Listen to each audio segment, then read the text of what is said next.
এই কোরআনের কথা আমার মন মতো হবে না, এই কোরআনের কথা আমার নেতার মন মতো হবে না, এই কোরআনের কথা কোনো সভাপতির মন মতো হবে না, এই কোরআনের কথা কোনো এমপি মন্ত্রীর মতো হবে না, এই কোরআনের কথা কোনো প্রধানমন্ত্রী প্রেসিডেন্টের মন মতো হবে না।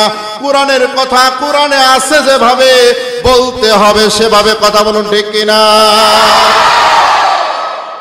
আল্লাহ রাব্বুল আলামিন বলেন, মান ক্বালা বিহি সাদাকা, যে কোরআন থেকে কথা বলে সে সত্য কথা বলে। কারণ আল্লাহর চাইতে সত্যবাদী আর কেউ নাই।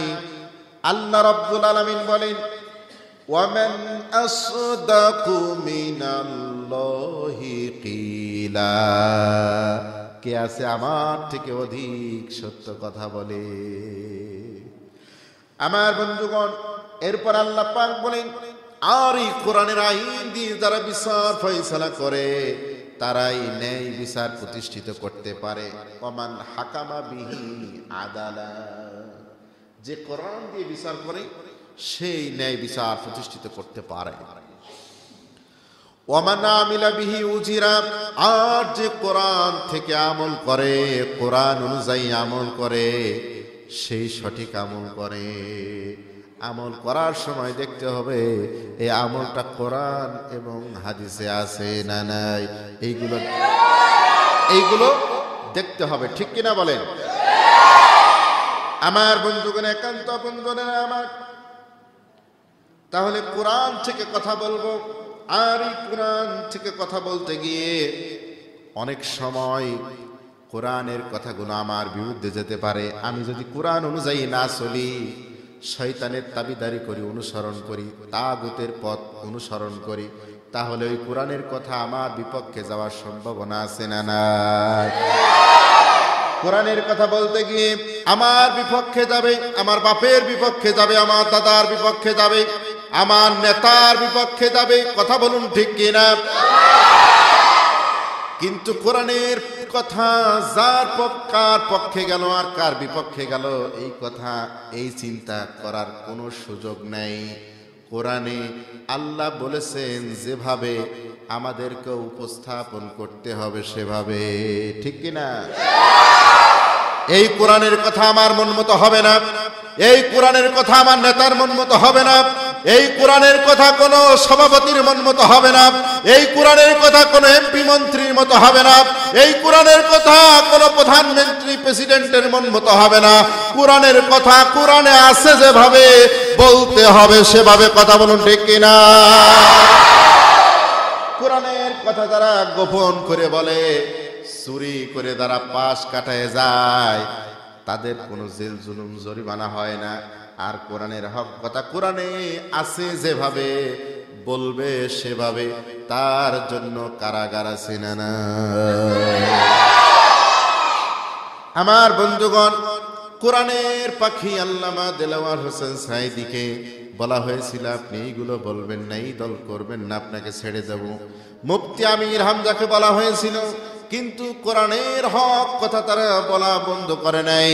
কোরআনের কথা, হক কথাগুলো তারা ময়দানে বলেছে, এই জন্যই তাদের উপরে নির্যাতন নিপীড়ন এসে গেছে। কথা বলেন, ঠিক কিনা? আমি আপনি যখন এই কোরআনের কথা এইভাবে বলবো, সঠিকভাবে সুন্দরভাবে, যখন কোরআনে যেভাবে আছে সেই মেজাজে সেইভাবে যখন বলবো, তখন আমার আপনার বিরুদ্ধে এইরকম নির্যাতন নিপীড়ন জেল জুলুম জরিমানা আসতে পারে কি পারে না? আমার বন্ধুগণ, কিন্তু আমরা দেখি কিছু আলেম নামের জালেম কিছু মানুষ আছে যারা আল্লাহর কোরআনের জ্ঞান অর্জন করার পর এই সত্য কথাই হকটা গোপন করে পাশ কাটিয়ে চলে যায়। আমার আল্লাহ সূরা বাকারায় তাদের ব্যাপারে বলেন, ওয়ামান আযলামু মিম্মান কাতামা শাহাদাতান ইনদাহু মিনাল্লাহ। আল্লাহ পাক বলেন, যে ব্যক্তি আল্লাহর কোরআনের জ্ঞানকে গোপন করবে সেই পৃথিবীর মধ্যে সব চাইতে বড় জালেম। সবচেয়ে নিকৃষ্ট জালেম ওই ব্যক্তি যে কোরআনের জ্ঞানকে গোপন করে। আল্লাহর এই মহাসত্য এই সত্যের সাক্ষ্য কোরআনের জ্ঞানকে যে আলেম গোপন করবে সে সবচেয়ে বড় জালেম। তাহলে কোরআনের জ্ঞান গোপন করা যাবে? যাবে না। আমি আজকে আপনাদের সামনে যদিও কোনো বিষয় দেওয়া হয় নাই, তবে আমি কোরআনের বাইরে কথা বলা পছন্দ করি না, কারণ কোরআনে যা আছে তাই তো বলে আমরা শেষ করতে পারি না, ঠিক কিনা? আর এই কোরআন হচ্ছে হেদায়েতের কিতাব। কোরআনের কথা বললে মানুষ হেদায়েত হবে। আমার বাপের কথা, দাদার কথা, চাচার কথা, নানার কথা, পূর্বপুরুষদের কথা, আমার পীর আউলিয়ার কথা বলে মানুষকে হেদায়েত করা যায় না, মানুষকে গুমরাহ করা যায়, মানুষকে শিরক বিদআতের ভিতরে নিয়ে যাওয়া যায়।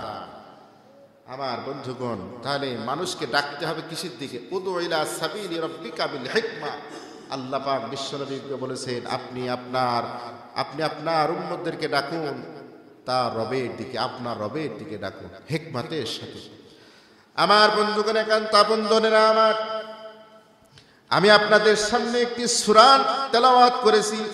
সূরার আমি 3টা আয়াতে কারিমা তেলাওয়াত করেছি। সূরার নাম সূরাতুল আনকাবুত। সূরার নাম কি? আনকাবুত। কোরআনুল কারীমের 29 নম্বর সূরা, সূরার নাম সূরা আনকাবুত।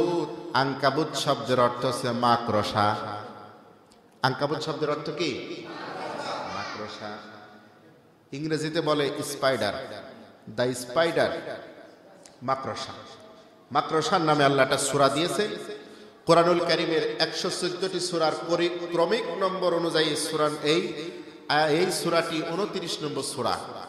এই সূরার মধ্যে 69টি আয়াতে কারিমা রয়েছে। এই সূরাটি মক্কায় অবতীর্ণ হয়েছে। আল্লাহ পাক কেন মাকড়সার কথা বললেন? এখানে শিক্ষণীয় একটি বিষয় রয়েছে, সেটা হচ্ছে মাকড়সা সারা রাত জাল বুনায়। মাকড়সার জালটাকেও আমরা যে সাধারণত জাল ব্যবহার করি সেটার মতোই দেখা যায়।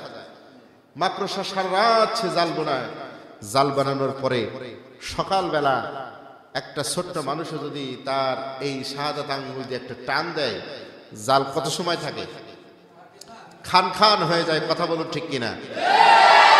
আল্লাহ পাক বুঝাচ্ছেন যে এই পৃথিবীতে কোরআনের বিরুদ্ধে, ইসলামের বিরুদ্ধে, ইসলামী আন্দোলনের বিরুদ্ধে কাফের মুশরিকরা, তাগুতি শক্তিরা, তারা এই যে ইসলামের বিরুদ্ধে, কোরআনের বিরুদ্ধে যে ষড়যন্ত্রের জাল বনে, সেই জালটা অনেক বড় দেখা যায়। কিন্তু যখন মুসলমানের ঐক্যবদ্ধ হয়ে আল্লাহর রহমতে যখন ওই জালটাকে শাহাদাত আঙ্গুল দিয়ে টান দিলে যেমন ছিন্ন বিচ্ছিন্ন হয়ে যায়, ঠিক তেমনি ভাবে এই কাফের মুশরিকদের ষড়যন্ত্র মুহূর্তের মধ্যে ধূলিসাৎ হয়ে যায়। কথা বলুন ঠিক কিনা? যেটা আমরা 5 তারিখে দেখেছি, ঠিক কিনা? আগস্টের 5 তারিখে আমরা দেখেছি মাকড়সার জাল ছিঁড়তেও দেরি হয়, কিন্তু ওদের পালাতে দেরি হয় না, ঠিক কিনা? আমার বন্ধুগণ, একান্ত বন্ধুরা আমার, আল্লাহ রাব্বুল আলামিন ওই মাকড়সার জালের সঙ্গে কাফের মুশরিকদের, ইহুদিদের আর ইসলাম বিদ্বেষীদের, ওই সুশীলদের, রাম বামদের আর ওই ভারতীয় র এজেন্টদের, তারা যে ইসলামের বিরুদ্ধে যে ষড়যন্ত্র করে, ইসলামের বিরুদ্ধে তারা যে চক্রান্ত করে, সেই চক্রান্তটা যে কত দুর্বল, সেই দুর্বল চক্রান্তটা আমার আল্লাহ রাব্বুল আলামিন কোরআনে কারীমের ভিতরে সূরা আনকাবুতের ভিতরে তুলে ধরেছেন। এই জন্য এই সূরার নাম সূরাতুল আনকাবুত মক্কায় অবতীর্ণ হয়েছে। এই সূরার প্রথম 3টি আয়াতে কারিমা আমি তেলাওয়াত করেছি। প্রথম আয়াতে আল্লাহ তাআলা বলেন, আলিফ লাম মিম। 3টি বিচ্ছিন্ন অক্ষর, 3টি বিচ্ছিন্ন হরফ, হরুফুল মুকাত্তাআত, যার অর্থের ব্যাপারে বিশ্বনবী বলেছেন, আল্লাহু ওয়া রাসূলুহু আলাম, আল্লাহ এবং আল্লাহ রাসূলই ভালো জানেন। কথা বলেন ঠিক কিনা? তাফসীর কারকরা বলেছেন, তাফসীর কারকরা লিখেছেন, তারা তাফসীর করেন না এই 3টা অক্ষরের। এইরকম হুরুফুল মুকাত্তাআত কুরআনুল কারীমের প্রায় 29টি সূরার শুরুতে রয়েছে। এইগুলোর ব্যাপারে মুফাসসিরিন ইকরাম কোনো তাফসীর করেন নাই, শুধু বলেছেন যে কুরআনুল কারীমের এই আয়াতগুলোকে বলেছেন হুরুফুল মুকাত্তাআত। এইগুলোর অর্থ আল্লাহু বিমুরাদিহি, আল্লাহ পাক ভালো জানেন, আল্লাহ রাসূল ভালো জানেন। ওনারা এই কথাগুলো ব্যাখ্যা করেন নাই। তবে আমার কাছে মনে হয় আমি কোরআন হাদিস এবং বর্তমান সমসাময়িক যে বিষয়গুলো আমরা দেখতেছি সেটার মাধ্যমে আমরা এতই বুঝি, এটা বোঝার চেষ্টা করতেছি, সেটা হচ্ছে এই যে এই পৃথিবীতে কিছু ইলেকট্রনিক যন্ত্রাংশ তৈরি হয়েছে যেখানে আপনার সিকিউরিটি হিসাবে পাসওয়ার্ড ব্যবহার করা হয়, ঠিক কিনা? সিকিউরিটি হিসাবে যেমন আপনার মোবাইলে পাসওয়ার্ড ব্যবহার করা হয়, এরপরে আপনার ঘরের দরজায় পাসওয়ার্ড ব্যবহার করা যেতে পারে, বিভিন্ন কম্পিউটারে পাসওয়ার্ড ব্যবহার করা হয়। যে ডিভাইসগুলোতে পাসওয়ার্ড ব্যবহার করা হয়, যিনি ব্যবহার করেন তিনি যদি কাউকে বলে না দেন তাহলে পৃথিবীর কারো ক্ষমতা নাই সেই পাসওয়ার্ডগুলো দিয়ে এর ভিতরে প্রবেশ করা, কারো ক্ষমতা নাই, কারণ যিনি দেন তিনিই জানেন, পাসওয়ার্ড দিলেই খুলে যায়, ঠিক কিনা? তো এই হুরুফুল মুকাত্তাআত গুলো হচ্ছে এই কোরআনের পাসওয়ার্ড। আগে যত কিতাব এসেছে সেই কিতাবগুলো বিকৃতি হয়ে গেছে, কিন্তু আল্লাহ বলছেন আমি এই কোরআন নাজিল করেছি, এর হেফাজতের দায়িত্ব আমার, ঠিক কিনা? আল্লাহ রাব্বুল আলামিন বলেন ইন্না নাহনু নাযালনা যিকরা ওয়া ইন্না লাহু লাহাফিজুন। আল্লাহ পাক বলেন এই কোরআন আমি নাজিল করেছি, আর এই কোরআন হেফাজতের দায়িত্ব আমি আল্লাহ গ্রহণ করে নিলাম। কিয়ামত পর্যন্ত এই কোরআনের একটি অক্ষর, একটি নুকতা, একটি হারকাত, একটি জের জবর পেশ এই পৃথিবীর কোন মানব দানব, মানুষ এবং জিন তারা কেউ পরিবর্তন করতে পারবে না। আমি আল্লাহ কোরআন নাজিল করেছি যেভাবে কিয়ামত পর্যন্ত থাকবে সেভাবে। সুবহানাল্লাহ। আমার বন্ধুগণ, এরপরে যে দুইটা আয়াতে কারিমা আল্লাহ রাব্বুল আলামিন নাজিল করেছেন, এই দুইটা আয়াতে কারিমা এত গুরুত্বপূর্ণ আমার ভাইরা। এই দুইটা আয়াতে কারিমা দিয়ে আল্লাহ পাক মুমিন, কাফের আর মুনাফিক আল্লাহ তাআলা যাচাই করে নিয়েছেন। আল্লাহ রাব্বুল আলামিন বলেন আহাসিবান নাসু আইয়ুতরাকু আইয়াকুলু আমান্না ওয়া হুম লা ইফতানুন। আল্লাহ রাব্বুল আলামিন বলেন মানুষেরা কি মনে করেছে যে আমি শুধু ঈমানের দাবি করলাম, ঈমান এনেছি, আমি মুসলমান, আমি আব্দুল্লাহ, আমার নাম আব্দুল্লাহ, আমার নাম আব্দুর রহমান, আমি মুসলমান, আমি ঈমান এনেছি, এ কথা বলার পরে আমি তাকে ছেড়ে দেব? আল্লাহ পাক বলেন মানুষেরা কি মনে করেছে যে আমি ঈমান এনেছি, এই কথা বলার পরে আমি আল্লাহ তাকে কোনো পরীক্ষা নিরীক্ষা যাচাই বাছাই না করে আমি তাকে ছেড়ে দেব, মানে আমি তাকে জান্নাতে দিয়ে দেব? আল্লাহ পাক বলেন না না, ওয়ালাকাদ ফাতান্নাল্লাযীনা মিন ক্বাবলিহিম ফালায়া'লামান্নাল্লাহুল্লাযীনা সাদাকু ওয়ালা ইয়া'লামান্নাল কাযিবিন।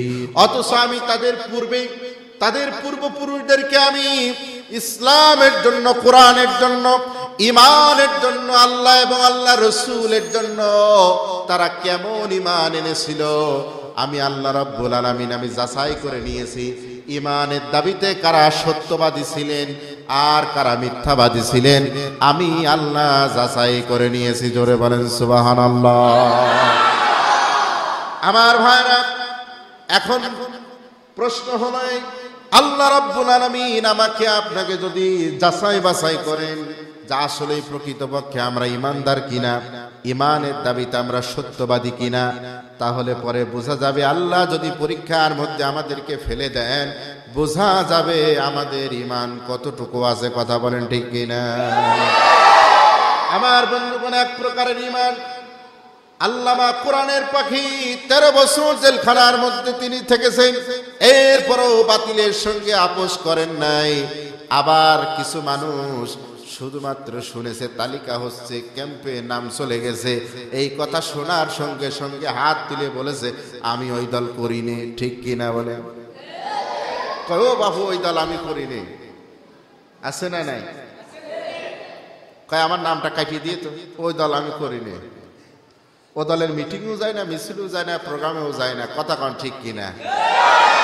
ওই দলের লোক দেখলি উনি রাস্তা কাটে সাইডে চলে যায়। আমার বন্ধুগণ, তাহলে ইমানের দাবিতে যারা সত্যবাদী তারা কি করবে? তারা ওই দল করবে, জীবন চলে গেলেও করবে, মরে গেলেও করবে। কথা বলেন ঠিক কিনা? আল্লাহ পাক বলেন, ইন্নাল্লাযীনা ক্বালু রাব্বুনাল্লাহু সুম্মা ইসতাকামু তাতানাজ্জালু আলাইহিমুল মালাইকাতু আল্লা তাখাফু ওয়ালা তাহজানু ওয়া আবশিরু বিল জান্নাতিল্লাতী কুনতুম তুআদুন। চিৎকার দিয়ে বলেন না আল্লাহু আকবার। আমার ভাইরা, আল্লাহ রাব্বুল আলামিন কুরআনুল কারীমের সূরা হামিম সাজদার ভিতরে বলে দিলেন, আল্লাহ পাক বলেন যারা আল্লাহকে রব হিসেবে মানবে, এরপরে যারা এটার উপরে ইস্তেকামাত থাকবে, আমি আল্লাহ রাব্বুল আলামিন তাতানাজ্জালু আলাইহিমুল মালায়েকা, আল্লাহ পাক বলেন আমি আসমান থেকে ফেরেশতা নাজিল করে দিয়ে তাদেরকে সাহায্য করব। ওয়ালা তাহিনু ওয়ালা তাহজানু, তাদের কোনো ভয় নেই, তাদের জন্য কোনো চিন্তা নেই। ওয়া আবশিরু বিল জান্নাহ, তাদের জন্য শুধু জান্নাতের সুসংবাদ। সুবহানাল্লাহ। আমার বন্ধুগণ, তারা আল্লাহ পাক একটু যাচাই আর বাছাই করে নেবেন কারা ইমানের দাবিতে সত্যবাদী আর কারা ইমানের দাবিতে মিথ্যাবাদী। আমার বন্ধুগণ, একান্ত বন্ধুরা আমার, আজকে যে ইসলাম আমরা পেয়েছি, যে কোরআন আমরা পেয়েছি, যে ইসলামের সুশীতল ছায় আমরা এসেছি, আজকে মসজিদে আজান হয়, আমরা 5 ওয়াক্ত নামাজে শরীক হয়ে জামাতে শরীক হয়ে যায়। এই যে ইসলাম আমরা পেয়েছি, এই ইসলাম এমনি এমনি আসে নাই, হালুয়া রুটির মাধ্যমে ইসলাম আসে নাই। কথা বলেন ঠিক কিনা? এই ইসলাম এসেছে শাহাদাতের বিনিময়ে, এই ইসলাম এসেছে আল্লাহর নবী সাহাবীদের জীবনের বিনিময়ে। কথা বলুন ঠিক কিনা?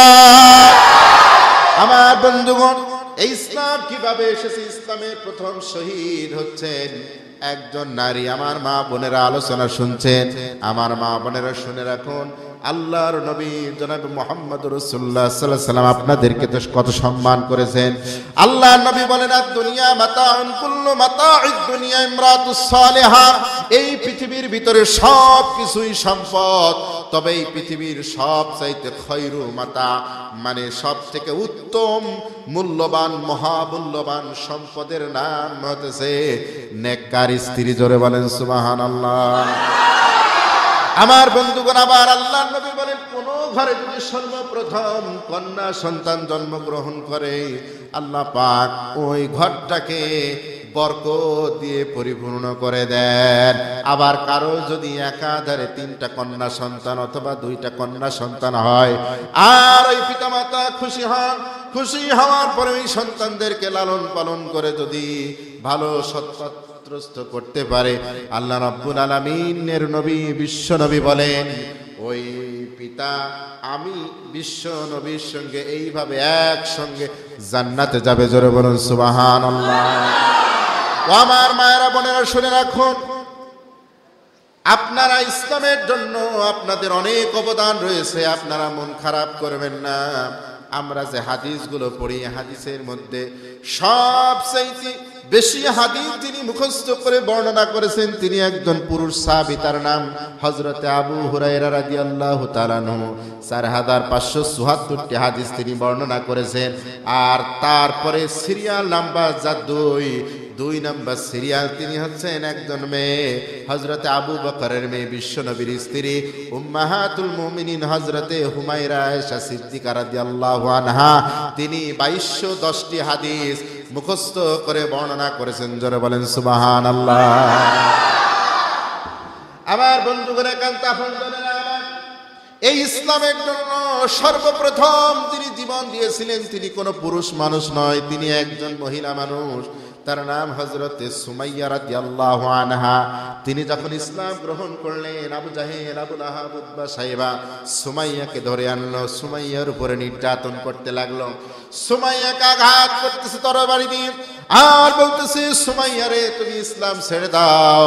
সুমাইয়া একজন মেয়ে মানুষ, কিন্তু ইসলাম গ্রহণ করে যারা, আল্লাহকে রব হিসেবে মানে যারা, বিশ্ব নবীকে নেতা হিসেবে মানে যারা, তারা পৃথিবীর কোন শক্তিকে ভয় পায় না। কথা বলুন ঠিক কিনা? ঈমান আনে যারা, জেল জুলুম জরিমানাকে ভয় পায় না, অত্যাচার নির্যাতনকে ভয় পায় না। হযরতে সুমাইয়া বিচলিত হলেন না, ভয়ও পেলেন না। কাফের মুশরিকরা বলল, সুমাইয়া তুমি যদি ইসলাম ছেড়ে না দাও তোমাকে হত্যা করা হবে। সুমাইয়া বললেন, আমার জীবন তোমরা কেড়ে নিতে পারো, তবে আমার কাছ থেকে তোমরা কোরআন কেড়ে নিতে পারবে না, ঈমান কেড়ে নিতে পারবে না, কালেমা কেড়ে নিতে পারবে না। আবু জাহেল রাগান্বিত হয়ে গেলেন, হাতের মধ্যে একটা খঞ্জর বল্লম নিয়ে হযরতে সুমাইয়ার তলদেশে, হযরতে সুমাইয়ার তলপেটের মধ্যে আঘাত করলেন। খঞ্জরটা বল্লমটা হযরতে সুমাইয়ার এই তলপেট দিয়ে ওই পাশ দিয়ে বের হয়ে গেল, ফের ওপর করে দিয়ে হযরতে সুমাইয়ার রক্ত ফিনকি দিয়ে জমিনে পড়ে গেল। হযরতে সুমাইয়া শাহাদাতের ওয়ামিও পেয়ালা পান করে আল্লাহর জান্নাতের মেহমান হয়ে গেলেন। কিন্তু আবু জাহেল, আবু লাহাব, উতবা, সাইবার কাছে ঈমান বিক্রি করেন নাই, কালেমা বিক্রি করেন নাই। জোরে বলেন সুবহানাল্লাহ। তোমার কালেমা আমার কালেমা এক কালেমা নয়, ঠিক কিনা? তোমার কালেমা তোমার রুটি রুজি যোগায়, আর আমার কালেমা আমার ফাঁসির মঞ্চে চড়ায়। অবশ্যই এই কালেমার মাঝে পার্থক্য আছে না নাই? মিশরের একজন তাফসীর কারক, নাম তার সাইদ কুতুব শহীদ রাহমাতুল্লাহি আলাইহি, তিনি যখন কোরআনের তাফসীর লিখলেন, তাফসীরে ফি জিলালিল কোরআন, এই তাফসীরটা হচ্ছে ইসলামী আন্দোলনের উপরে লেখা। যে ব্যক্তি ওই তাফসীর পড়ে সে ব্যক্তি ইসলামী আন্দোলন না করে আর থাকতে পারে না। মিশরে ওই তাফসীর লেখার পরে যুবকেরা যখন ওই তাফসীর পড়তে লাগলেন, তাফসীর পড়ে তারা ইসলামী আন্দোলনে যোগ দিতে লাগলেন। ইসলামী আন্দোলনে একটি গণজোয়ার সৃষ্টি হয়ে গেল।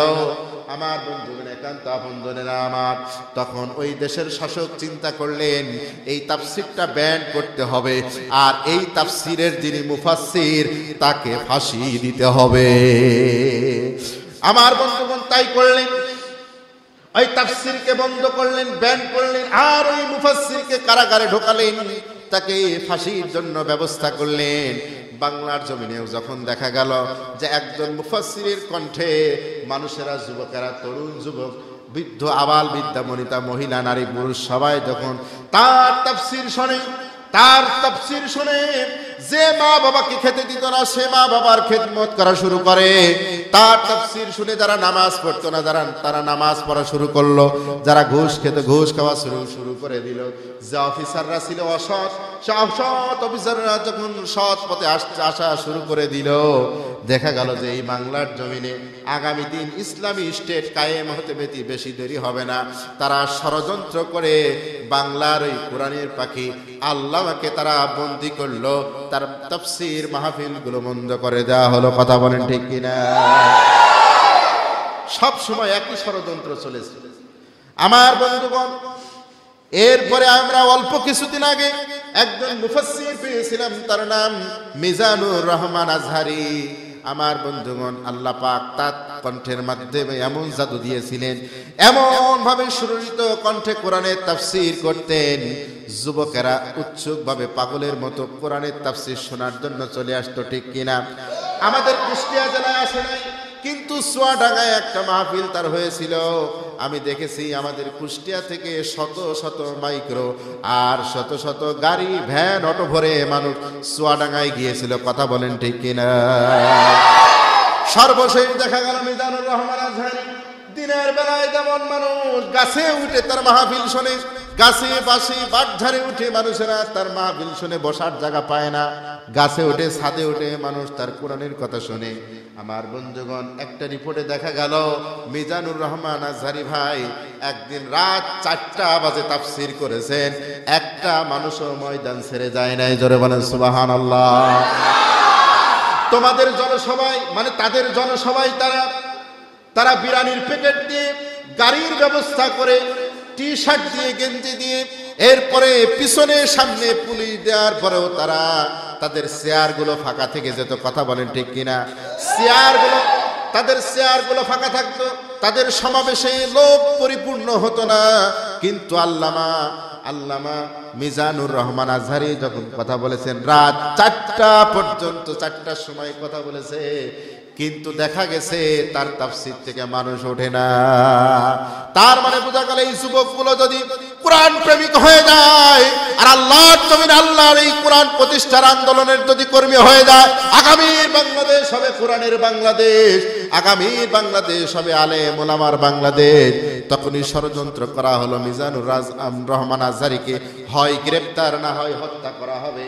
আমার বন্ধুগণ, তখন তিনি কৌশলে বিদেশে চলে গিয়েছিলেন সংগঠনের পরামর্শে। কথা বলুন ঠিক কিনা? তিনি পরবর্তীতে বলেছেন, আমাকে এইরকম 2টা হুমকি এসেছিল, এই জন্য আমি চলে গেছি, আর আমাদের কুষ্টিয়ার গর্ব মুফতি আমির হামজা, বাংলাদেশের যেখানেই আমরা যাই বলে ভাই আমির হামজার এলাকার মানুষ। আমি বলি আমি তো শুধু আমির হামজার এলাকার মানুষ না, আমি একদিক থেকে আমির হামজার ছোট ভাই, আমির হামজা আমার বিশ্ববিদ্যালয়ের বড় ভাই। আমরা যখন বিশ্ববিদ্যালয়ে গিয়েছি তখন আমির হামজা ভাইয়ের শেষের দিকে, কিন্তু আমির হামজা ভাই যখন বিশ্ববিদ্যালয়ে তিনি এসেছিলেন, আমাদের কুষ্টিয়া বিশ্ববিদ্যালয়ে লেখাপড়া করেছেন, তখন আমাদের এই করিমপুর, এরপরে আমাদের হরিনারায়ণপুর, বাসগ্রাম, দুর্বাসারা, বিভিন্ন জায়গা তিনি তাফসীর করতেন ওই ফার্স্ট ইয়ার থেকে, ঠিক কিনা? আর তখন সে থাকতো তৃতীয় বক্তা, দ্বিতীয় বক্তা, এরকম করে করে সে তাফসীর করেছেন। করলেন কাবাঘর নির্মাণ করলেন। নির্মাণ করার পরে হযরতে নূহ আলাইহিস সালাম পর্যন্ত কাবাঘর এইরকমই ছিল। নূহ আলাইহিস সালামের প্লাবনে কাবাঘর ভেঙে গেল। কাবাঘর ভেঙে যাওয়ার পরে আল্লাহ পাক ওই কাবাঘরকে আবার হযরতে সাইয়্যিদুনা ইব্রাহিম এবং ইসমাইলের মাধ্যমে কাবাঘর আবার নির্মাণ করলেন, ঠিক কিনা?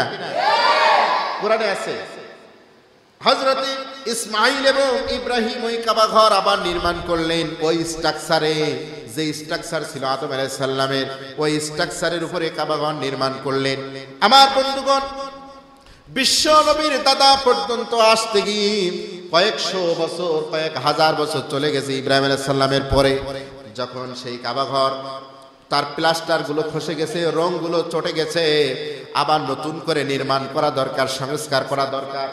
বিশ্ব নবীর দাদা, নাম তার আব্দুল মুত্তালিব, তিনি বললেন, ও কুরাইশের লোকেরা শোনো, কাবাঘর নির্মাণ করতে হবে, নতুন করে সংস্কার করতে হবে। কমিটি করলেন। কমিটি করার পরে বললেন, শোনো, তোমরা এই কাবাঘর নির্মাণের জন্য তোমরা দান করবে। অবশ্যই এই দান করার আগে তোমরা একটা জিনিস লক্ষ্য করবে, হালাল টাকা ছাড়া তোমরা কেউ কোনো বেহালাল টাকা এই কাবাঘরে দিবা না। কারণ যেখানে বেহালাল টাকা থাকে ওই জায়গায় নামাজ কবুল হয় না। আল্লাহ নবী বলেন, লা তুকবালু সাদাকাতুন বিগাইরি তুহুরিন ওয়ালা তুকবালু মিন গুলুলিন। আল্লাহ নবী বলেন, ওযু ছাড়া যেমন নামাজ হয় না, ঠিক তেমনি হারাম টাকা দিয়ে দান করলে সেই সদকাও কবুল হয় না। কথা কার? বিশ্বনবীর কথা। ওযু ছাড়া কি নামাজ হয়? তাহলে হারাম টাকা দান করলে সেই দান কবুল। আমার বন্ধুগণ, নামাজের বাহিরে এবং ভিতরে কয়েকটা ফরজ আছে, যেমন শরীর পাক না থাকলে নামাজ হবে না। এখন বলেন, আপনি গোসল করেছেন, আপনি পাক, কিন্তু যদি আপনি শুকরের গোশত খান তাহলে তো আপনি হারাম হয়ে গেলেন। অথবা আপনি যদি সুদের টাকা খান তাহলে আপনার শরীর কি হারাম, আপনার শরীরে যে রক্ত গোশত এটা হারাম। আপনি নামাজ পড়লেন, নামাজ কবুল হবে না, আদায় হবে কবুল হবে না, আদায় হবে কবুল হবে না। আমার বন্ধুগণ, নামাজের আরেকটা ফরজ হলো যে জায়গা পাক, মানে যেখানে আপনি সিজদা দেবেন সেই জায়গাটা পাক হওয়া লাগবে। এটা সুন্নাত না ওয়াজিব না, এটা হলো ফরজ। কি পাক? শরীর পাক, কাপড় পাক, নামাজের জায়গা পাক। এখন বলেন, আপনি না দেখতেছেন এখানে কোনো গু গোবর পেশাব কোনো কিছু নাই, পবিত্র। আমার বন্ধুগণ, এটা হচ্ছে শরিয়াত। আর হাকিকাত মারিফাত হচ্ছে ওই জায়গাটা যদি জোর করে জুলুম করে নেওয়া হয়, অথবা ওই জায়গার টাইলস, ওই জায়গার ইট, ওই জায়গার জায়নামাজ যদি হারাম টাকা দিয়ে কেনা হয়, ওই জায়গা নাপাক নাপাক নাপাক, ওই জায়গায় সেজদা দিলে কবুল হবে না। ওই জায়গা আপনি যতবার সেজদা দেন কবুল হবে না। আমার বন্ধুগণ, আব্দুল মুত্তালিবের সময় কোনো নবী ছিল না, যদিও তারা মিল্লাতা ইব্রাহিমের অনুসরণ করতেন, কিন্তু ওই জামানাটা ছিল জাহিলিয়াতের যুগ। কিন্তু জাহিলিয়াতের যুগের মানুষের ইনকাম ছিল দেহ ব্যবসা, চুরি ডাকাতি, মাদক ব্যবসা, সুদের ব্যবসা, চুরি ডাকাতি, জিনা ব্যভিচার, এইরকম করে তারা সম্পদ উপার্জন করতেন। আমার বন্ধুগণ, একান্ত আপনজনেরা আমার, আমি জাহিলিয়াতের মানুষ হওয়ার পরেও তারা যখন বুঝতে পেরেছিল হালাল টাকা ছাড়া আল্লাহর ইবাদত কবুল হয় না, এই জন্য তারা হালাল টাকা সংগ্রহ করে যতটুকু ফান্ড কালেকশন হলো, যতটুকু টাকা তারা পেলেন, সেই টাকা দিয়ে যখন তারা সরঞ্জাম কিনলেন, যখন তারা জিনিসপত্র কেনার পরে কাবা ঘর নির্মাণের সংস্কারের কাজ শুরু করলেন, তাদের টাকা দিয়ে শুধুমাত্র অর্ধেক পরিপূর্ণ হলো, বাকি কাজ আর করা সম্ভব হলো না। হালাল টাকা যতটুকু হয়েছিল ততটুকু দিয়েই মসজিদ করলো, বেশি আর করা হলো না। ওইভাবেই থেকে গেল, বাকিটুকু ঘিরে রাখলেন যে এইটুকু কাবা ঘর পরে করব আমরা, কিন্তু হারাম টাকা দিয়ে আমি একবারেই বড় করব না। এই বুঝ থাকতে হবে। আল্লাহ নবীর মসজিদে নববীতে যখন সাহাবীরা নামাজ পড়তেন, তখন তাদের কপালে কাদা লেগে যেত, কারণ পানি পড়ত, এই ফ্লোর ছিল মাটি, কপালে কাদা লেগে যেত, নাকে কাদা লেগে যেত, ধুলা লেগে যেত। কিন্তু ওই মসজিদে খতিব ছিলেন, ইমাম ছিলেন বিশ্ব নবী, যিনি পৃথিবীর সর্বশ্রেষ্ঠ মুত্তাকি মানুষ, আর তার পিছনে যারা নামাজ পড়তেন তারাও ছিল মুমিন মুত্তাকিন। জোরে বলেন সুবহানাল্লাহ। এইটাই হচ্ছে সবচেয়ে বড় জিনিস। আপনি কেমন ইমামের পিছনে নামাজ পড়তেছেন, এটাই হলো সবচেয়ে বড় জিনিস। মসজিদ কত বড়, এটা সবচেয়ে বড় জিনিস নয়। আমার বন্ধুগণের কান্তা বন্ধুদের আমার, আচ্ছা পরবর্তীতে এখন তো সৌদি আরবের রাজা বাচ্চারা ওনারা যদি চান তাহলে তো ওই কাবা ঘর তো এখন তো সোনা দিয়ে বানাতে পারেন, ঠিক কিনা? কেন বানায় না? এখনো কেন ফেলায় রাখছে? এর কারণ হলো আল্লাহ নবী হযরত আয়েশাকে বলেছিলেন, আয়েশা রে শোনো, আমার মনে চায় আমি এই কাবা ঘরটা হযরত ইব্রাহিম আলাইহিস সালাম, হযরত আদম আলাইহিস সালাম যেভাবে নির্মাণ করেছিলেন, আমার মন চায় আমি ভেঙে সেভাবে করব। কিন্তু এখন যদি আমি এটা ভাঙতে যাই, কিছু মানুষ কাফের দুষ্ট আছে, তারা বলবে যে মুহাম্মদ সেই ধর্মের বিপক্ষে। আচ্ছা, মুহাম্মদ সাল্লাল্লাহু আলাইহি ওয়াসাল্লাম কি ধর্মের বিপক্ষে?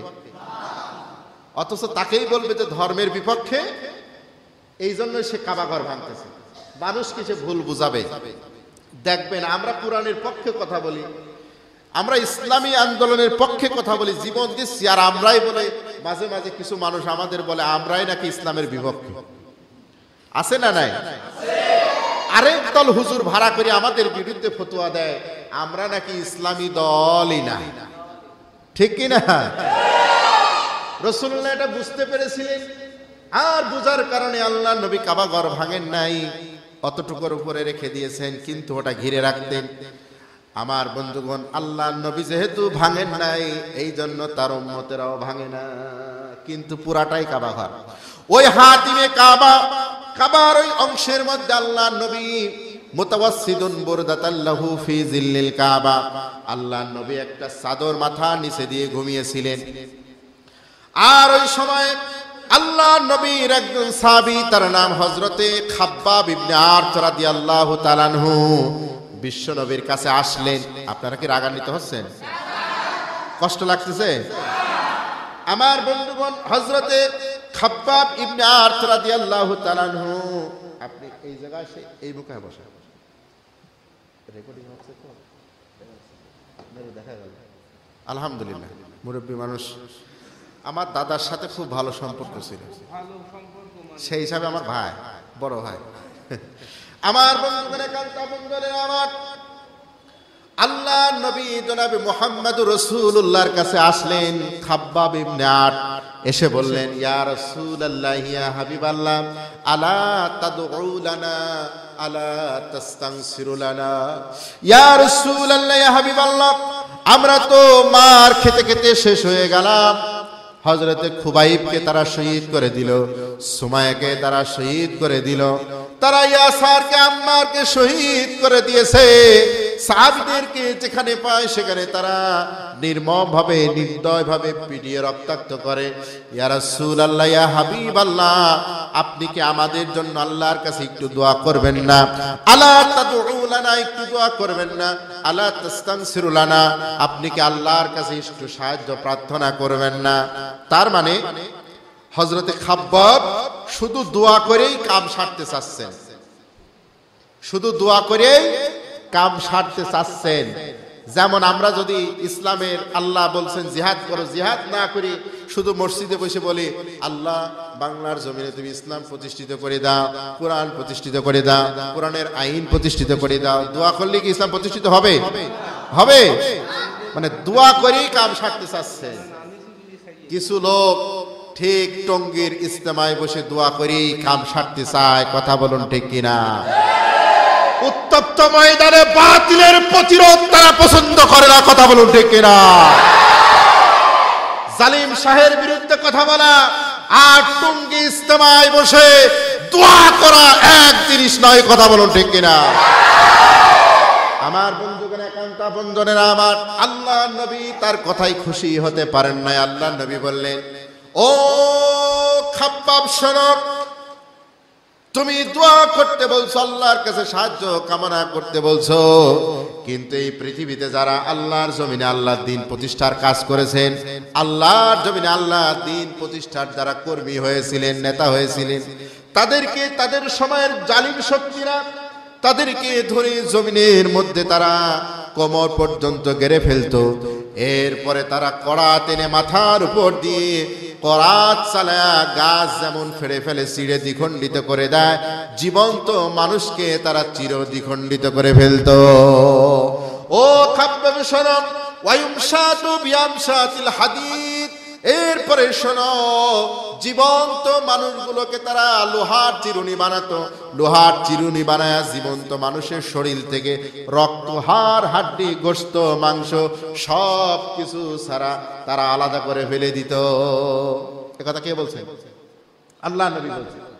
তবে শোনো, মা ইয়াসুদ্দুহু যালিকা আন দীনিহি, এত নির্যাতন, এত জুলুম, এত কষ্টের পরেও আল্লাহ নবী বলেন, এত কষ্ট, এত জুলুম, এত নির্যাতন, এত হত্যা, এত রক্ত ঝরিয়েও তারা মা ইয়াসুদ্দুহু যালিকা আন দীনিহি, একজন দ্বীনের কর্মীকেও তারা আল্লাহর দ্বীন থেকে সরাতে পারে নাই।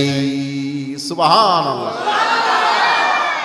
ও খাব্বাব শোনো, ওয়াল্লাহি ওয়াল্লাহি, আল্লাহর কসম করে বিশ্বনবী বলছেন, আল্লাহি লা ইউতিম্মান্নাল্লাহু হাযাল আমরা হাত্তা ইয়াসিরার রাকিবু মিন সানা ইলা হাজরামাউত। শোনো, আজকে তোমার রক্ত, তোমার ভাইয়ের রক্ত, তোমার সাহাবীদের রক্ত, এই যে সাহাবীরা রক্ত দিচ্ছেন, জীবন দিচ্ছেন, আজকে তোমরা যে নির্যাতনের শিকার হচ্ছ, নিপীড়নের শিকার হচ্ছ, এর মাধ্যমে আল্লাহ পাক এই জমিনে, এই মক্কা এবং মদিনায় আল্লাহ পাক এমন একটি সমাজ প্রতিষ্ঠিত করে দিবেন, এমন একটি রাষ্ট্র প্রতিষ্ঠিত হয়ে যাবে। আল্লাহি লা ইউতিম্মান্নাল্লাহু হাযাল আমরা হাত্তা ইয়াসিরার রাকিবু মিন সানাই ইলা হাজরামাউত। ইয়ামেনের রাজধানী সানা থেকে মক্কার হাজরামাউত পর্যন্ত মানুষ দিনে চলবে, রাতে চলবে, ব্যবসায়ী তার সম্পদ নিয়ে চলবে, নারী তার সতীত্ব নিয়ে চলবে। লা ইয়াখাফু ইল্লাল্লাহ, একমাত্র আল্লাহর ভয় ছাড়া কারোর ভয় তাদের অন্তরে থাকবে না। জোরে বলেন সুবহানাল্লাহ। আমার বন্ধুগণ, আমাদের শহীদ মতিউর রহমান নিজামী, শহীদ কাদের মোল্লা, শহীদ কামারুজ্জামান, আল্লামা দেলোয়ার হোসেন সাইদির এই যে জীবন, এই যে আত্মত্যাগ, এই যে কারাবরণের মাধ্যমে আল্লাহ পাক এই বাংলার জমিনে, এই বাংলার রূপসা থেকে পাতুরিয়া, এই যে টেকনাফ থেকে তেতুলিয়া পর্যন্ত এই 56,000 বর্গ মাইল, 1,47,570 বর্গ কিলোমিটারের এই বাংলার প্রতিটি ইঞ্চিতে আল্লাহ কোরআনের রাজ কায়েম করে দিবেন। কথা বলেন ঠিক কিনা? আমার বন্ধুগণ, আল্লাহর ওই কোরআনের রাজ কায়েমের আমাদের কর্মী হওয়া লাগবে। আল্লাহ যাচাই করবেন, বাছাই করবেন। আল্লাহর কোরআন আল্লাহই বিজয় করবেন, আল্লাহর দায়িত্ব আল্লাহ বিজয় করবেন, আমাদের দায়িত্ব না। বিজয়ের দায়িত্ব আমাদের না, আমাদের দায়িত্ব কাজ করার, আমাদের দায়িত্ব এই পরীক্ষায় উত্তীর্ণ হওয়ার। কথা বলুন ঠিক কিনা? তাহলে পরীক্ষা দিতে আমরা রাজি আছি তো? কি দিয়ে পরীক্ষা দেব? কি দিয়ে? জান আর মাল দিয়ে। আল্লাহ পাক বলেন, ইন্নাল্লাহা আশতারা মিনাল মুমিনিনা আনফুসাহুম ওয়া আমওয়ালাহুম বিআন্না লাহুমুল জান্নাহ। আল্লাহ রাব্বুল আলামিন কোরআনুল কারীমের সূরাতুত তাওবার মধ্যে জানিয়ে দিলেন, আল্লাহ পাক বলেন, নিশ্চয় আমি আমার বান্দার জান এবং মালের বিনিময়ে আমি তার কাছে জান্নাত বিক্রয় করে দিয়েছি। যারা পরীক্ষা দিবে, যারা ঈমানদার, তারা দিবে আল্লাহকে জান আর মাল, আর আল্লাহ দিবেন জান্নাত। আল্লাহ পাক বলেন, ইন্নাল্লাহা লা ইউখলিফুল মিআদ। আল্লাহ পাক তার ওয়াদা খেলাফ করেন না। সুবহানাল্লাহ। আল্লাহ পাক ওয়াদা খেলাফ করেন না। আমার বন্ধুগণ, একান্ত আপনজনেরা আমার, তাহলে এই ইসলামের পথে থাকলে আল্লাহ পাক একটু যাচাই আর বাছাই করবেন। আল্লাহ পাক শুধু আমাদেরই যাচাই বাছাই করেছেন, বিষয়টা এমন নয়। আল্লাহ রব্বুল আলামিন যখন তার কিতাবকে, তার দ্বীনকে বিজয়ের জন্য নবীদের রাসূলদের দায়িত্ব দিয়েছেন, নবী রাসূলদের উপরে এমন জুলুম আর নির্যাতন এসেছে, নবী রাসূলরা, আমরাই তো এই 16 বছর 17 বছরে হতাশ হয়ে গিয়েছিলাম, ঠিক কিনা? যে কখন আল্লাহ সাহায্য আসবে। আল্লাহর সাহায্য মানে 41 সালের আগে আর আসবে না, ঠিক কিনা? আমার বন্ধুগণ, একান্ত আপনজনের আমার, তবে আল্লাহ রাব্বুল আলামিন হয়তো তার কিছু গোলামের চোখের পানি, তার কিছু গোলামের জীবন দেওয়া, তার কিছু গোলাম যারা জীবন দিয়েছেন 5 আগস্টের এই যে আন্দোলনে, প্রায় সহস্রাধিক হাজারো তরুণ আর যুবক তাদের বুকের তাজা রক্ত ঢেলে দিয়েছেন, ঠিক কিনা বলেন? আমরা দোয়া করি তারা মুসলমানের সন্তান, আল্লাহ পাক যেন তাদেরকে শহীদ হিসাবে কবুল আর মঞ্জুর করেন। আর যারা এখনো হাসপাতালের বিছানায় আছেন, আল্লাহ পাক ওই আহত ভাইদেরকে যেন গাজী হিসাবে কবুল আর মঞ্জুর করেন। জোরে বলেন সুবহানাল্লাহ।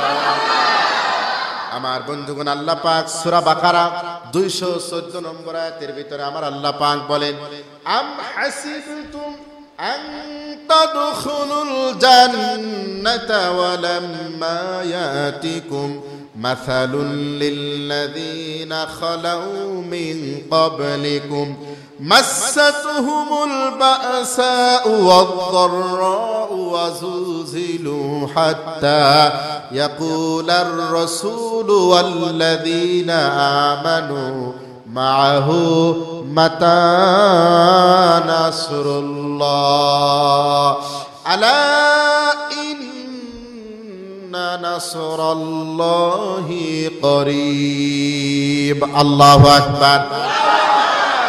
আল্লাহ রাব্বুল আলামিন বলেন, তোমরা কি মনে করেছো তোমাদেরকে আমি এমনি এমনি জান্নাতে দিয়ে দেব? আনতাদখুলুল জান্নাহ, এমনি এমনি জান্নাতে দিয়ে দেব? না না না।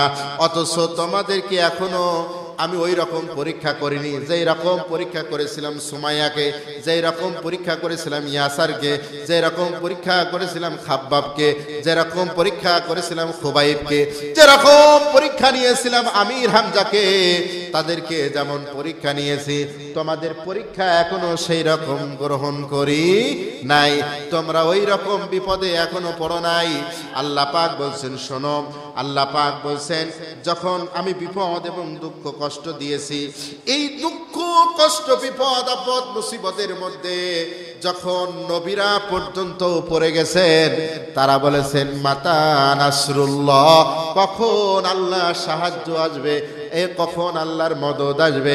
এই কথা বলার সঙ্গে সঙ্গে আমার আল্লাহ বলছেন, আলা ইন্না নাসরাল্লাহি করিব, নিশ্চয় আল্লাহর সাহায্য অতি নিকটে। জোরে বলেন সুবহানাল্লাহ। আল্লাহর সাহায্য খুব নিকটে। আল্লাহ বলছেন সাহায্য নিকটে, তবে সাহায্য দেওয়ার শর্ত আল্লাহ বলেছেন কয়টা? দুইটা। আল্লাহ পাক বলেন ওয়ালা তাহিনু ওয়ালা তাহজানু ওয়া আনতুমুল আ'লাউনা ইন কুনতুম মুমিনিন। চিৎকার দিয়ে বলেন না আল্লাহু আকবার। আল্লাহ রাব্বুল আলামিন বলেন তোমরা যদি ঈমানদার হও, তোমরা যদি মুমিন হও, তাহলে আমি আল্লাহ রাব্বুল আলামিন তোমাদেরকে বিজয় দেব। আমার বন্ধুগণ, একান্ত আপনজনের আমার, তাহলে আমাদেরকে ওই রকম পরীক্ষা দিতে হবে। কিসের জন্য? আল্লাহর কোরআন, আল্লাহর দ্বীন বিজয়ের জন্য। কারণ এই যে কোরআন, এই কোরআন নাজিল হয়েছে কেন? আমরা কেউ মনে করি এই কোরআন নাজিল হয়েছে খতম পড়ার জন্য, কেউ মনে করি এই কোরআন নাজিল হয়েছে মিলাদ পড়ার জন্য, কেউ মনে করি এই কোরআন শুধুমাত্র তেলাওয়াত হবে, কেউ মনে করি কোরআন শুধুমাত্র তাফসীর হবে, কেউ মনে করি এই কোরআন দিয়ে তাবিজ লেখা হবে। ঠিক কিনা? এইরকম আমরা মনে করি, কিন্তু আল্লাহ পাক কোরআন তো শুধু এই তাবিজ লেখার জন্য, মিলাদ পড়ার জন্য, খতম পড়ার জন্য আল্লাহ তাআলা দেন নাই। এ কোরআন আল্লাহ পাক কেন দিয়েছেন?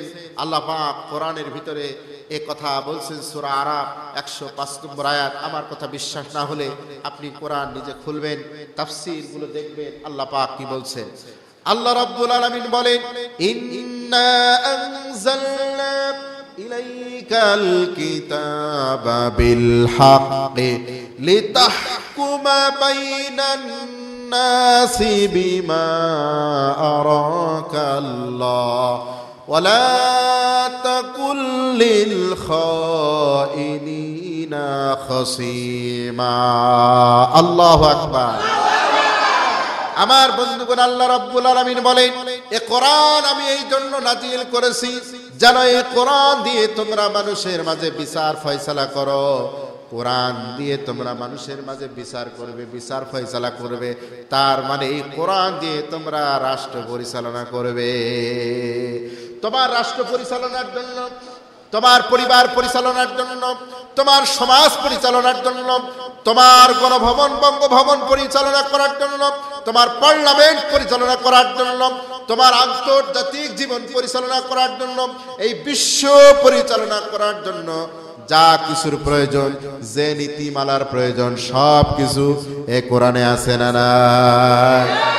আল্লাহ পাক বলেন ওয়ানাজ্জালনা আলাইকাল কিতাবা তিবয়ানাল লিকুল্লি শাই ওয়া হুদাও ওয়া রাহমাতাও ওয়া বুশরা লিল মুমিনিন।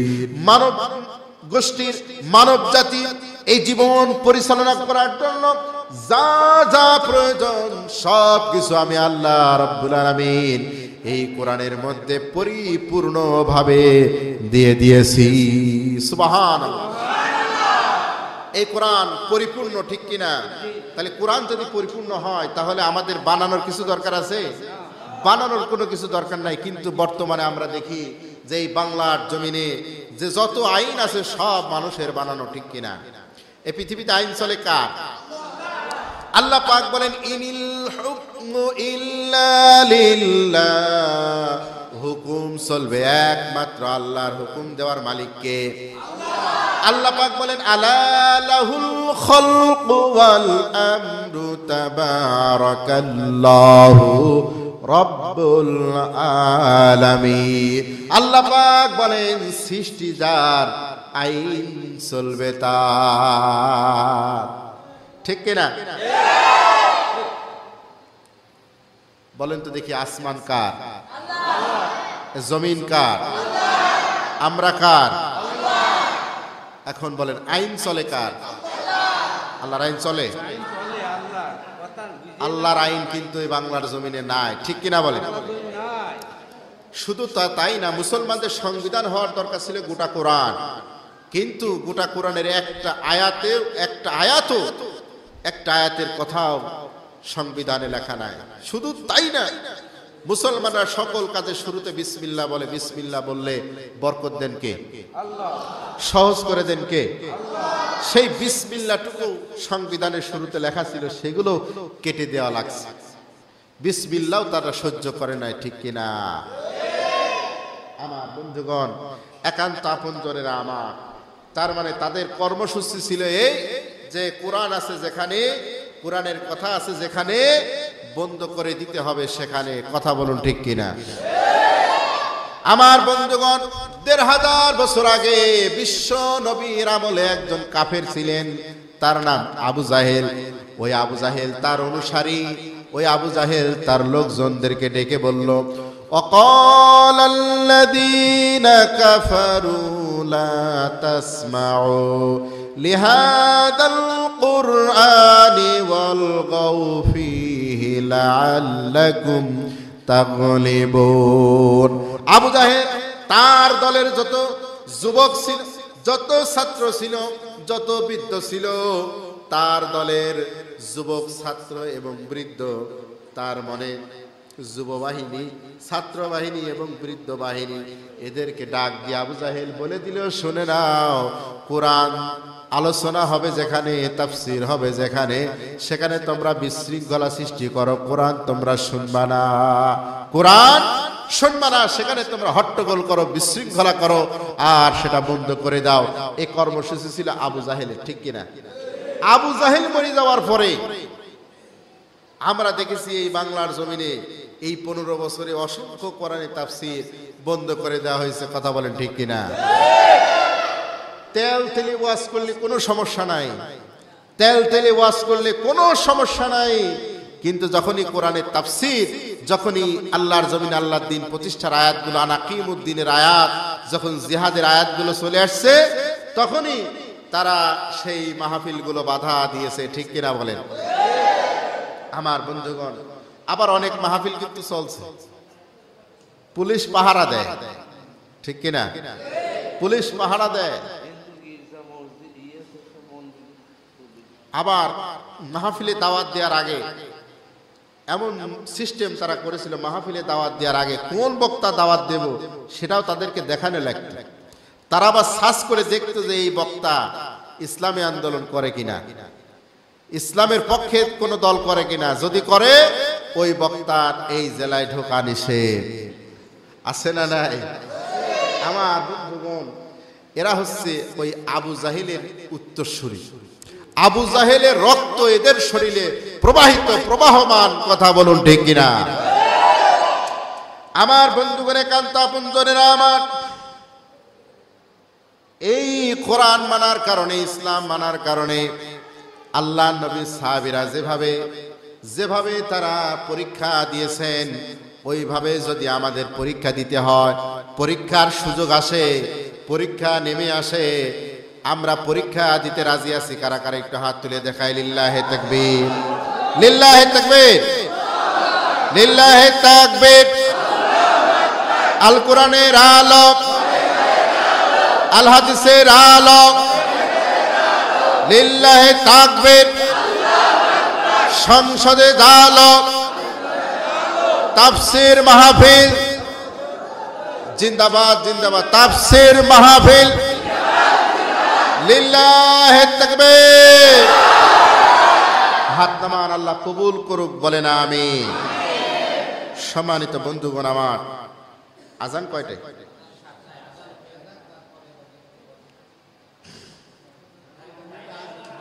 আজান দিয়ে দেবেন? আজান হয়ে যাক, এখন দিয়ে দেন।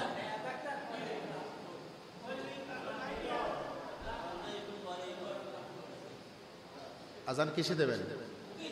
দেন।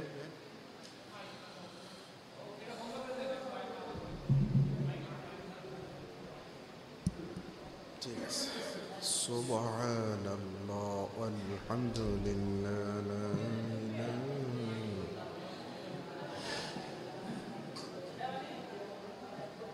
صليت على إبراهيم وعلى آل إبراهيم إنك حميد مجيد اللهم بارك على محمد وعلى آل محمد كما باركت على إبراهيم وعلى آل إبراهيم إنك حميد مجيد। সম্মানিত বন্ধুগণ, সাহাবীদের জন্য যখন এরকম পরীক্ষার সুযোগ এসেছেন, তারা সেই সুযোগগুলো দুই হাতে তারা গ্রহণ করে নিয়েছেন, কোনো অজুহাত তারা পেশ করেন নাই। আল্লাহ নবী মসজিদে নববীর ভিতরে বসে আছেন, আল্লাহ নবী বললেন মুতার যুদ্ধের জন্য যেতে হবে। সেই সময়ে মুতার যুদ্ধ যাদের সাথে হবে তারা হচ্ছে রোমান সৈন্য, বিশাল সেই বাহিনী, রোমানদের প্রায় 2 লক্ষ সৈন্য, তারা সেখানে যুদ্ধের জন্য আসছে। আর আল্লাহ নবী মাত্র গুটি কয়েক সাহাবী, কয়েক হাজার সাহাবীকে সেখানে পাঠাবেন। সর্বশেষ 3000 সাহাবীকে আল্লাহ নবী পাঠাইছিলেন। আর কাফেরদের সৈন্য কত? 2 লক্ষ। আল্লাহ নবী বললেন এই যুদ্ধের সেনাপতির দায়িত্ব পালন করবেন হযরতে যায়েদ ইবনে হারেসা। যায়েদ ইবনে, জোরে বলেন, যায়েদ ইবনে। তিনি ছিলেন রসুলের পালক পুত্র। রসুল্লাহ তাকে লালন পালন করতেন, তিনি রসুলকে বাবা বলে ডাকতেন। রসুল্লাহ তাকে সন্তানের মতো লালন পালন করেছেন। আমার বন্ধুগণ, আল্লাহ নবী মুতার যুদ্ধের জন্য সেনাপতির নাম তিনি ঘোষণা করলেন। 1 নম্বরে হযরতে যায়েদ ইবনে হারেসা। 2 নম্বরে আল্লাহ নবী নাম ঘোষণা করলেন হযরতে জাফর ইবনে আবু তালিব। 3 নম্বরে আল্লাহ নবী ঘোষণা করলেন হযরতে আব্দুল্লাহ ইবনে রাওহার নাম ঘোষণা করলেন। আমার বন্ধুগণ, সাধারণত একটি যুদ্ধের জন্য আল্লাহ নবী একজন সেনাপতির নাম নিযুক্ত করে দিতেন, একজনকে ঘোষণা করে দিতেন। আর জিহাদের ময়দানে তিনি যদি শহীদ হয়ে যান তাহলে সাহাবীরা পরামর্শ করে আরেকজনকে আমির বানায়, নেতা বানায় নেবেন। কিন্তু আল্লাহ নবী এই যুদ্ধের জন্য একবারে 3 জনকে তিনি সেনাপতি নিযুক্ত করলেন। তার মানে বোঝা গেল যে প্রথম যিনি সেনাপতির দায়িত্ব পালন করবেন তিনি শহীদ হয়ে যাবেন।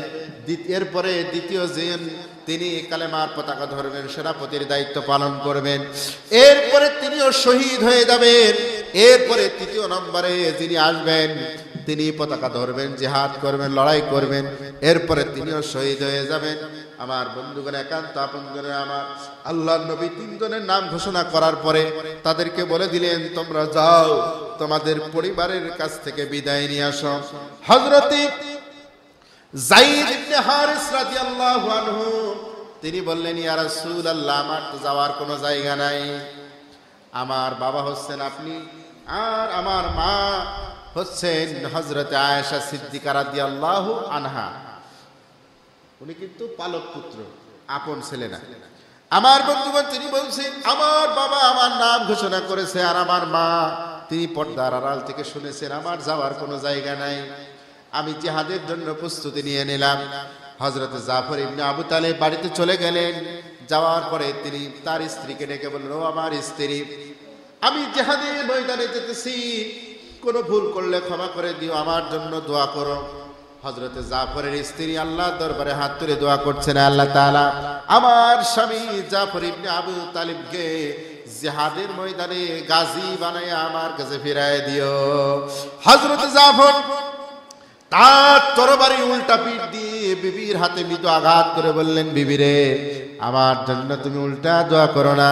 আল্লাহ নবী আমার আগে একজন সেনাপতি, আমার বড় একজন সেনাপতির নাম ঘোষণা করেছেন, জিহাদের ময়দানে নির্ঘাত আমি শহীদ হয়ে যাব।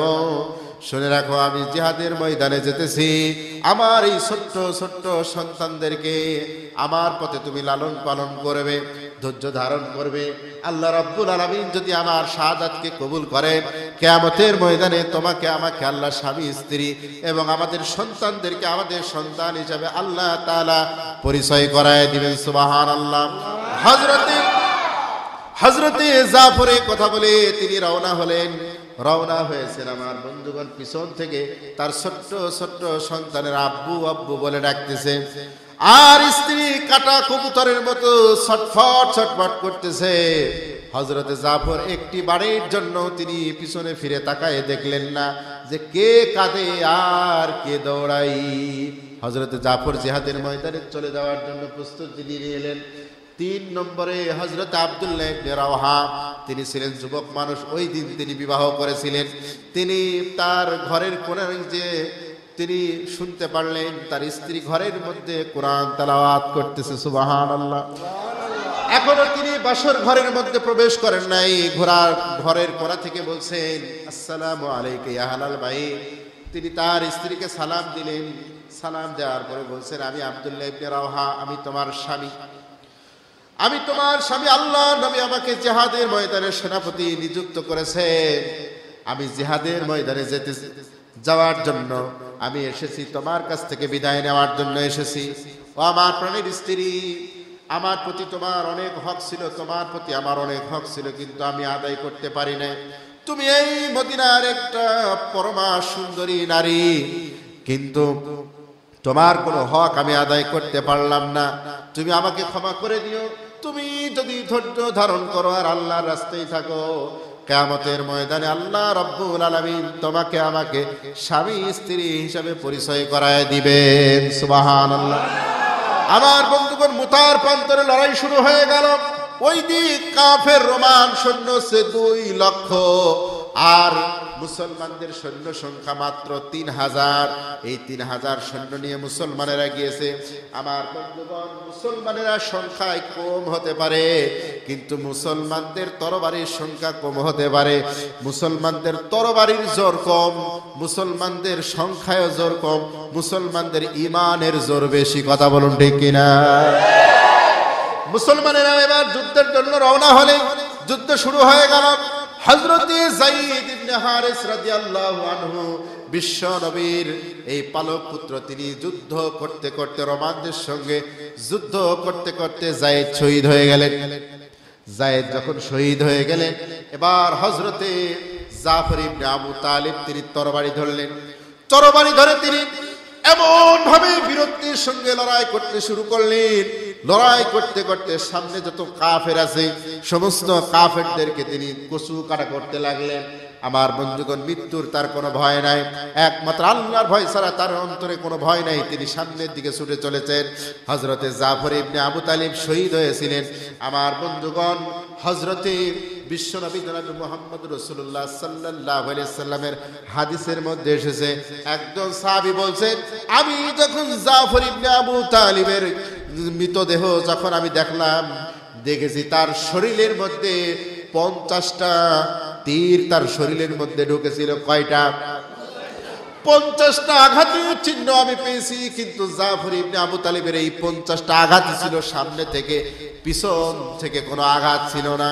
তার মানে তিনি যেই সৈন্য দলের মধ্যে ঢুকে গিয়েছিলেন, শুধু সামনে থেকে তিনি শুধু কচু কাটা করে সামনে চলে গিয়েছেন। আল্লাহু আকবার। শেষ পর্যন্ত কাফেররা তার বাম হাত কেটে নিয়েছে। তিনি ডান হাত দিয়ে কালেমার পতাকা ধরেছেন, ডান হাত কেটে নিয়েছে। তার বাম পা দিয়ে কালেমার পতাকা ধরেছেন, বাম পা কেটে নিয়েছে। আমার বন্ধুগণ, ডান পা দিয়ে ধরেছেন, ডান পা কেটে নিয়েছে। সর্বশেষ তিনি মুখ দিয়ে কালেমার পতাকা উঁচু করে ধরে রেখেছিলেন। জোরে বলেন সুবহানাল্লাহ। তিনি শহীদ হয়ে গেছেন। দৌড় দিয়ে হযরত আব্দুল্লাহ ইবনে রাওহা তিনি কালেমার পতাকা ধরলেন, লড়াই করলেন, তিনিও শহীদ হয়ে গেলেন। সর্বশেষ ওই কালেমার পতাকাটা আসলো হযরতে খালিদ বিন ওয়ালিদ রাদিয়াল্লাহু আনহুর হাতে, যিনি সবে মাত্র 3 মাস ইসলাম গ্রহণ করেছেন। আপনারা জেনে রাখবেন, এই খালিদ বিন ওয়ালিদ রাদিয়াল্লাহু আনহু তিনিও কিন্তু ইসলামের বিপক্ষে বিশ্বনবীর বিপক্ষে যুদ্ধ করেছেন। এই খালিদ বিন ওয়ালিদ রাদিয়াল্লাহু আনহু এমন ভাবে যুদ্ধ করতেন, তিনি যেই যুদ্ধ অংশগ্রহণ করতেন কোনোদিন সেই যুদ্ধে তিনি হারেন নাই।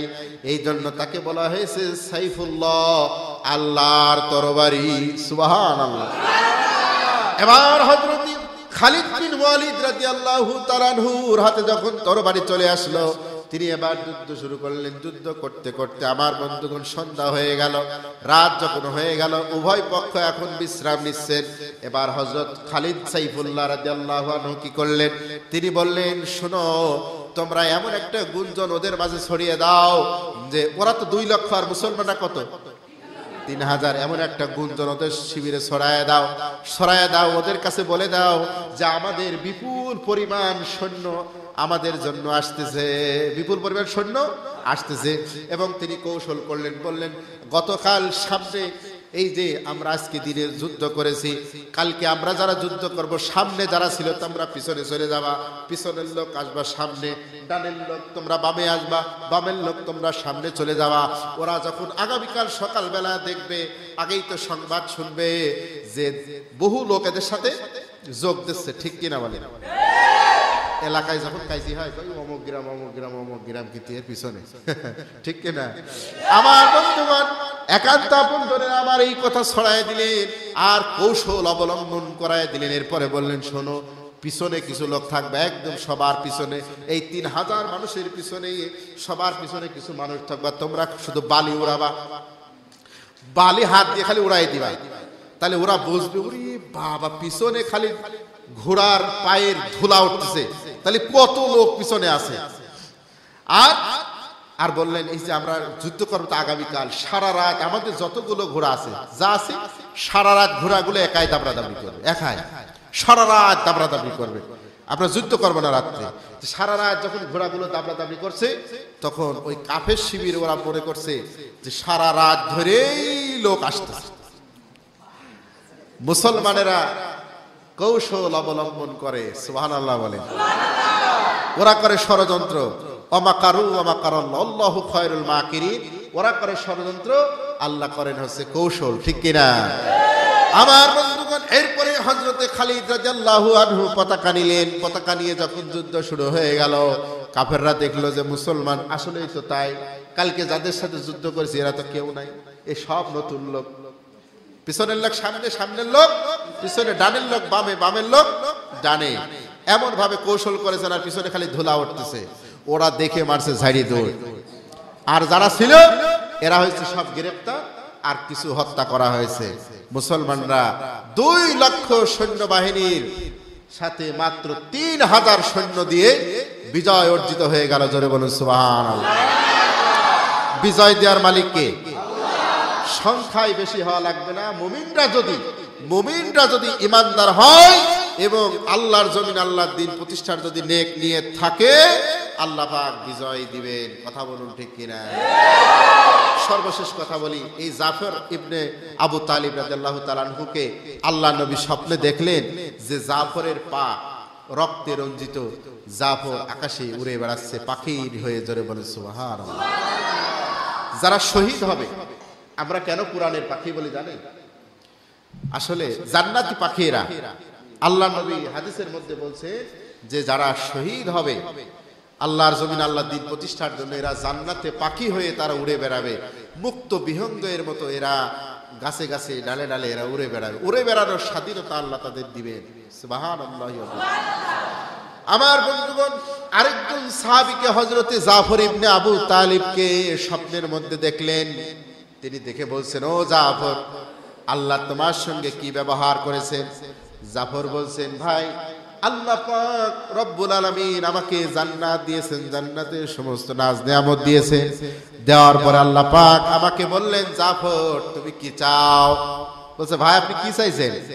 জাফর বললেন, আমি আল্লাহর কাছে চেয়েছি, আল্লাহ আমাকে আরেকবার দুনিয়াতে পাঠাও, আমি কাফেরদের বিরুদ্ধে লড়াই করে শহীদ হয়ে তোমার জান্নাতে আসতে চাই। জোরে বলেন সুবহানাল্লাহ।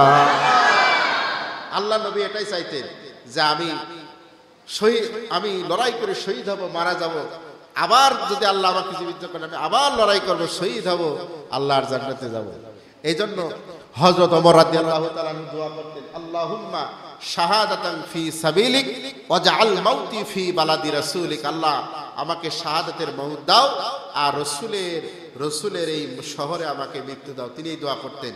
তা আমরা এতটুকু করতে পারি, আল্লাহুম্মা শাহাদাতান ফি সাবিলিক, আল্লাহুম্মা শাহাদাতান ফি সাবিলিক, আল্লাহ আমাকে শাহাদাতের মওত দাও। আমরা বলছি আল্লাহুম্মা আমিন। আমার বন্ধু